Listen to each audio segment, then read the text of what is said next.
विश्व के सभी मेरे साथियों को राजरत्न अम्बेडकर की ओर से जय भीम, नमो बुद्धाय। द बुद्धायन इज धम्मा के पहले भाग में, पहले एपिसोड में आप सभी लोगों का स्वागत है। इस एपिसोड को शुरुआत करने से पहले आज रमजान महीने की शुरुआत हो रही है, तो विश्व के सभी मेरे साथियों को रमजान महीने की बहुत बहुत ढेर सारी आप सभी लोगों को मंगल कामना। द बुद्धायन इज धम्मा की ओर हम लोग मुड़ते हैं। द बुद्धायन इज धम्मा के परिचय को शुरुआत करने से पहले मैं एक बात आप सभी लोगों को स्पष्ट करना चाहता हूं। द बुद्धायन इज धम्मा डॉक्टर बाबा साहब अम्बेडकर जी ने जो ग्रंथ लिखा, इस ग्रंथ को लिखने के लिए बाबा साहब अम्बेडकर जी ने 5.5 साल बाबा साहब अम्बेडकर जी ने इस ग्रंथ को निर्माण करने के लिए लगाया। बाबा साहब अम्बेडकर जी ने पाली के त्रिपिटक को बाबा साहब अम्बेडकर जी ने गहरा अध्ययन इस त्रिपिटक का किया। बाबा साहब अम्बेडकर जी ने 21 साल तक सभी धर्मों का तुलनात्मक अभ्यास बाबा साहब अम्बेडकर जी ने सभी धर्मों का तुलनात्मक अभ्यास किया और निष्कर्ष में बाबा साहब अम्बेडकर जी ने द बुद्धायन इज धम्मा ये ग्रंथ हमारे सामने रखा। दिक्कत यह है कि बाबा साहब अम्बेडकर जी ने द बुद्धायन इज धम्मा ये ग्रंथ हमारे सामने 1957 में बाबा साहब अम्बेडकर जी का ये ग्रंथ प्रसिद्ध हुआ। बाबा साहब अम्बेडकर जी का महापरिनिर्वाण ये 6 दिसंबर 1956 को हुआ। 5 दिसंबर के रात के 2 बजे तक डॉक्टर बाबा साहब अम्बेडकर इस द बुद्धायन इज धम्मा की प्रस्तावना बाबा साहब अम्बेडकर लिख रहे थे। बाबा साहब अम्बेडकर जी के जीवन का सबसे महत्वपूर्ण ग्रंथ अगर कोई है तो वो है द बुद्धायन इज धम्मा। इस ग्रंथ को बनाने के लिए, लिखने के लिए, निर्माण करने के लिए बाबा साहब ने कई सारी बुद्धिज्म के ऊपर की ग्रंथों का अध्ययन किया और बाबा साहब ने ये बुद्धायन इज धम्मा हमारे सामने रखा है। बुद्धायन इज धम्मा ये हमारे सामने कैसे आया, उसकी एक बात, बाबा साहब अम्बेडकर जी की एक बात आप लोगों को बताना चाहता हूं। जब बाबा साहब अम्बेडकर बुद्ध के चरित्र के ऊपर लिखने के लिए बैठे, तब बाबा साहब अम्बेडकर जी ने त्रिपिटक, ये जो बुद्ध की ग्रंथ है, निकाय है, ये पढ़ना शुरू किया। जब बाबा साहब ने त्रिपिटक को पढ़ना शुरू किया तो बाबा साहब अम्बेडकर अपने सर पर हाथ रख के बैठ गए और उन्होंने देखा कि ये सारा क्या है। ये सब ब्राह्मणवाद ये सारा त्रिपिटक में घुसा दिया है, अवतारवाद घुसा दिया है। बुद्ध एक जगह से प्रकट निकलते हैं, दूसरी जगह पे प्रकट होते हैं, अपने मरे हुए माँ को जाके पुनर्जन्म, उस जन्म में जाके दीक्षा देते हैं। ये सारा कर्मकांड जो त्रिपिटक में घुसा दिया था वो बाबा साहब ने पढ़ा। बाबा साहब सोचने लग गए कि बुद्ध ने जिस कर्मकांड के खिलाफ, जिस ब्राह्मणवाद के खिलाफ अपने पूरे जीवन का संघर्ष किया, उसी कर्मकांड को बुद्ध के जीवन में घुसा दिया गया है। बाबा साहब ने बुद्धायन इज धम्मा लिखने में एक निष्कर्ष लगाया, एक निकष लगाया कि जो जो बुद्धि के ऊपर, जो जो विज्ञान के ऊपर खरा उतरता है, केवल वही बुद्ध का है, और बाकी जो जो विज्ञान के ऊपर और बुद्धि को सुसंगत नहीं लगता वो सारा ब्राह्मणों का है। और बाबा साहब ने ये तर्क का फिल्टर, ये तर्क की छाननी बाबा साहब अम्बेडकर जी ने त्रिपिटक को लगाई और ये द बुद्धायन इज धम्मा हम लोगों को बाबा साहब अम्बेडकर जी ने हम लोगों को दिया। ये जेरोक्स है मेरे पास, क्योंकि ओरिजिनल, अब ये ओरिजिनल नहीं मिलती, ओरिजिनल मिलती है लेकिन इसकी जो कॉपीज है वो मिलती है, लेकिन ये द बुद्धायन इज धम्मा जब आज के जमाने में हमारे हाथ में आ जाता है तो वही धम्मा, द बुद्धायन इज धम्मा, भगवान बुद्ध और उनका धम्म हो जाता है। देखो ब्राह्मण किस तरह से काम कर रहा है। बाबा साहब ने कहीं पर भी बुद्ध का उल्लेख लॉर्ड बुद्धा नहीं किया, जिसका हिंदी या मराठी अनुवाद भगवान बुद्ध होता है। बाबा साहब ने बुद्ध का उल्लेख द बुद्धा किया हुआ है, वहीं पर हिंदी, मराठी और बाकी के जो अनुवाद है वो द बुद्धा का हिंदी अनुवाद भगवान बुद्ध हो जाता है, मराठी में भगवान बुद्ध हो जाता है। और इसलिए द बुद्धायन इज धम्मा के ऊपर बारकाई से एक एक करके आज से मैं आप लोगों के सामने ये एपिसोड्स लेकर आऊंगा। तो हम जानते हैं कि भगवान द बुद्ध एंड इज धम्मा और इस ग्रंथ के बारे में मैं आप लोगों को समझाना चाहूँगा। उससे पहले ये जो ग्रंथ मैं लेकर आया हूँ, डॉक्टर बाबा साहब अम्बेडकर जी के जो सहकारी थे LR बाली जी, उनके लाइब्रेरी से मुझे ये प्राप्त हुई। उन्होंने मुझे ये जेरोक्स प्राप्त करा के दी। इसकी जेरोक्स हमने निकाली है। हमारे चंद्रपुर के एडवोकेट बीटी शेंडे सर जी ने मुझे ये जेरोक्स मुझ तक ला कर दी है। ये पढ़ने के बाद कहीं पर भी मुझे बाबा साहब अंबेडकर बुद्ध का उल्लेख किसी भी पन्ने पर लॉर्ड बुद्धा नहीं करते, द बुद्धा करते हैं। और एक बात और एक मैं आप लोगों को इस original Buddha and his Dhamma के बारे में समझाना चाहूंगा। हर एक पन्ने पर, ये 2 पन्ने एक ही पन्ने के ऊपर मैंने ताकि इसकी जो लेंथ है वो कम हो, इसलिए मैंने 2 पन्ने एक पन्ने के ऊपर लिए हैं।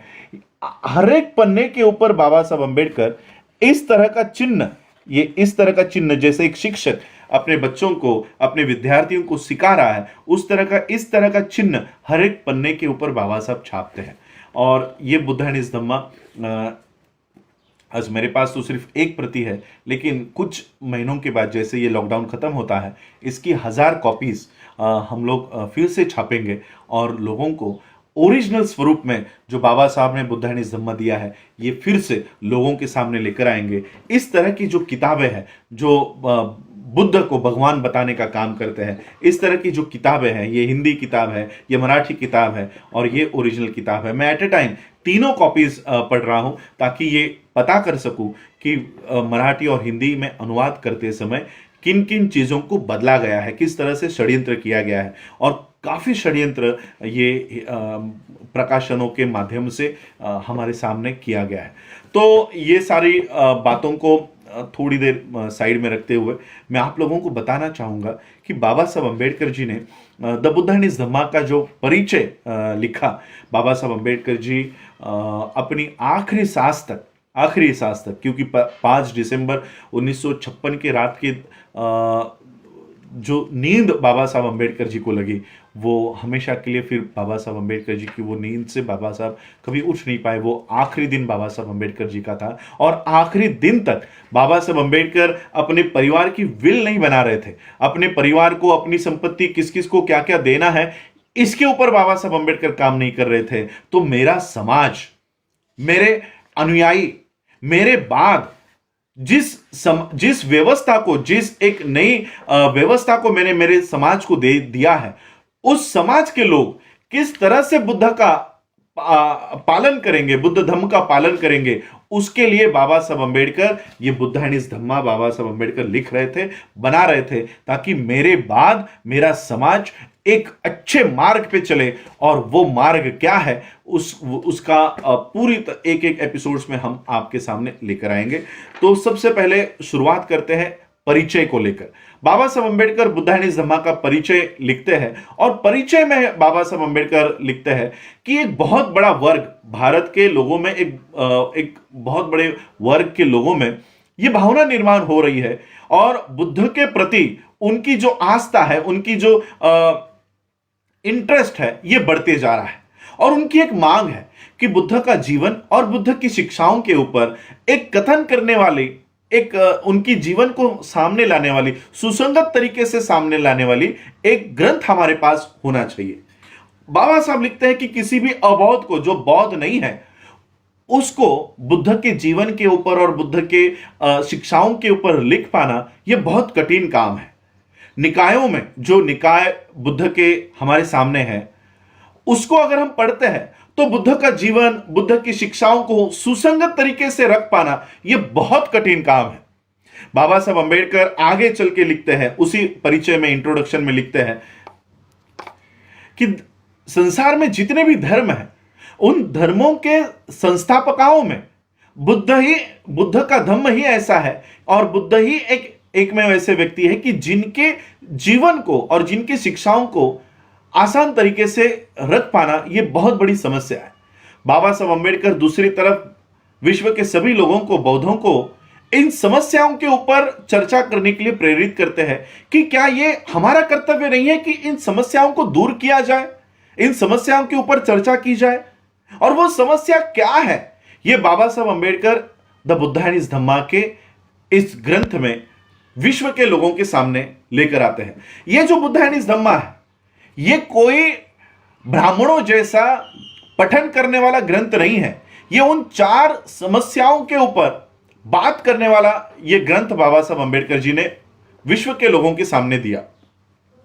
बाबा साहब अंबेडकर खुद इस समस्याओं की शुरुआत करते हैं, लोगों के सामने रखते हैं, ताकि लोग अपना जो इनपुट है, अपनी जो विचार है, इन समस्याओं के ऊपर दे सके।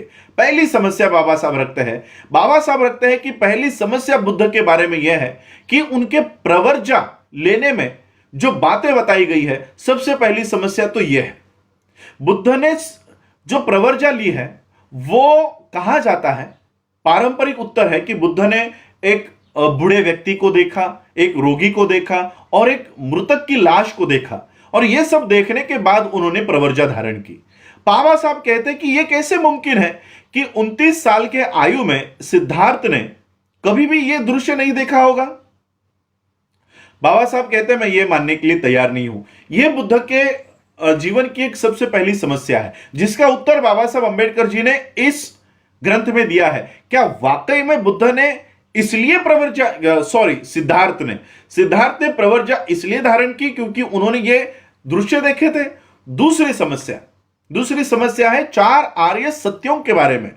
क्या ये 4 आर्य सत्य बुद्धिज्म में बाद में किसी ने घुसा दी गई है? क्या ये सही में बुद्ध के मूल शिक्षाओं का भाग है? 4 आर्य सत्य कहते हैं कि जीवन ये पूरी तरह से दुख है, मरण भी दुख है, और इस दुख से आप बाहर नहीं आ सकते। बाबा साहब कहते हैं कि इस तरह का धम्म अगर हम लोगों के सामने लेकर जाते हैं तो कोई भी इस धम्म की ओर नहीं मुड़ेगा। अगर जीवन ही दुख है, मरण भी दुख है, तो गौतम बुद्ध भी क्या कर सकता है, बौद्ध धम्म भी क्या कर सकता है हमको इस दुख से बाहर निकालने के लिए? इसलिए बाबा साहब कहते हैं कि क्या यह बुद्ध के मूल शिक्षाओं का भाग है या बाद में किसी ने बुद्धिज्म में इसको घुसा दिया है? तीसरी समस्या बाबा साहब लोगों के सामने रखते हैं, क्या बुद्ध ने सही में पुनर्जन्म और कर्म के ऊपर बात रखी है? क्या उन सिद्धांतों को माना है? एक तरफ बुद्ध आत्मा का इनकार करते हैं कि आत्मा नाम की कोई चीज पूरे विश्व में इस पृथ्वी पर नहीं है, उसी दूसरी तरफ बुद्ध यह कबूल करते हैं कि पुनर्जन्म और कर्म का सिद्धांत उन्होंने ये माना है। बाबा साहब कहते हैं कि ये कर्म और पुनर्जन्म का सिद्धांत क्या वही सिद्धांत है जो ब्राह्मणों का सिद्धांत है? इसके ऊपर भी ये बुद्धानिस धम्मा ये उत्तर देता है। और चौथी समस्या भिक्खुओं के बारे में है। बाबा साहब कहते हैं क्या भिक्खु का काम सिर्फ एक पूर्णत्व प्राप्त किया हुआ मनुष्य तैयार करने का जो हेतु है, क्या वही हेतु सिर्फ बौद्ध भिक्खुओं का है? क्या बौद्ध भिक्खु एक सोशल सर्वेंट नहीं है? क्या उसका काम समाज का सेवक बन के समाज की सेवा करने का काम बौद्ध भिक्खुओं का नहीं है? तो ये 4 समस्या बाबा साहब अंबेडकर जी ने बुद्धानिस धम्मा के माध्यम से इसके ऊपर हल निकालने का काम बाबा साहब ने बुद्धानिस धम्मा में किया है। कल के एपिसोड से हम देखेंगे, पहली समस्या के ऊपर हम लोग ये बात करेंगे कि क्या वाकई में बुद्ध ने ये सारे प्रसंग, एक रोगी, एक मृतक और एक लाश को देखा, इसलिए सिद्धार्थ ने प्रवर्जा धारण की और वो बुद्धत्व का निर्माण उन्होंने किया, प्राप्त किया। इस समस्या के ऊपर हम लोग पहले अध्याय में, पहले चैप्टर में हम लोग बात रखेंगे। बाबा साहब अंबेडकर जी की द बुद्धानिस धम्मा के ऊपर डिटेल में, सादे और आसान तरीके से हम लोग ये बात पूरे विश्व के लोगों के सामने लेकर आएंगे।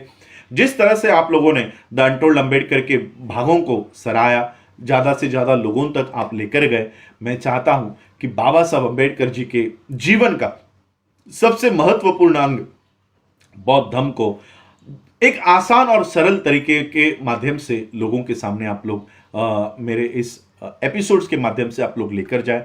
मैं भी चाहता हूं कि इसके ऊपर लोगों में चर्चा शुरू हो और बुद्धिज्म का जो मूल हेतु बाबा साहब ने सामने लेकर आया है, बाबा साहब नहीं चाहते थे। बाबा साहब ने एक चैप्टर में, द बुद्धानिस धम्मा के एक चैप्टर में, कई सारे भिक्खु कहते हैं कि बाबा साहब ने विपश्यना का समर्थन किया है, लेकिन मैं आपको जैसे जैसे हम लोग इस चैप्टर्स में आगे बढ़ते जाएंगे, वहीं पर मैं आपको बताऊंगा बाबा साहब ने विपश्यना का भी विरोध इस बुद्धानिस धम्मा में किया हुआ है। क्या बुद्ध का धम्म सिर्फ आंखें बंद करके विपश्यना करने पर और ध्यान साधना देने पर जोर देता है, या कोई सामाजिक संदेश भी बुद्ध ने दिया है? बाबा साहब ने ये सारा मूल इस ग्रंथ के माध्यम से हमारे सामने लेकर आया है। आप इस एपिसोड को भी चाहेंगे, ऐसी कामना करता हूं। आप लोगों ने मुझे सुना, उसके लिए आभार, धन्यवाद। जय भीम, जय भारत, जय बुद्ध।